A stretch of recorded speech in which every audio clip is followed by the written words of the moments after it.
আসসালামু আলাইকুম, welcome to my blog video. তো আজকে আমি চলে আসলাম আমাদের এলাকাতে।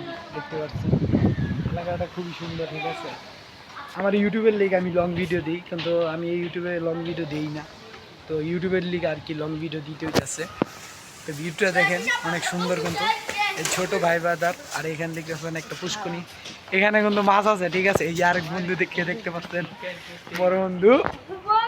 কি করবো, নার্ভাস হয়ে গেছি, ঠিক আছে। কোনো সময় আমি ব্লগ ভিডিও বানাই নাই, এই ফার্স্ট টাইম বানাইতেছি, অনেক নার্ভাস লাগতেছে। এই যে এ বন্ধু বলতেছে বয়স দিতে, ঠিক ছেড়ে দিমু, কোনো বয়স চলবো না, একবারে ছেড়ে দিমু। এটা ইউটিউবের লিগা, বুঝছো। 10 মিলিয়ন মানে ওয়াচ টাইম পূরণ করতে হইব, এটা তোর শর্ট ভিডিওতে। আর মানে এমনি ব্লগ ভিডিওতে 4 ঘন্টা ওয়াচ টাইম পূরণ করতে হইব, এর লিগে এমনি দিতাছি। এটা কোনো সমস্যা নেই, এমনি ছেড়ে দিমু, জাস্ট এমনি ফালতু এমনি ভিডিও দিতেই কখন। গাইজ বেশি বেশি করে ভিডিওটা দেখেন, ওয়াচ টাইমটা বাড়ায় দেন, মনিটেশন করাইতে পারবো, নাহলে মনিটেশন করাইতে পারবো না।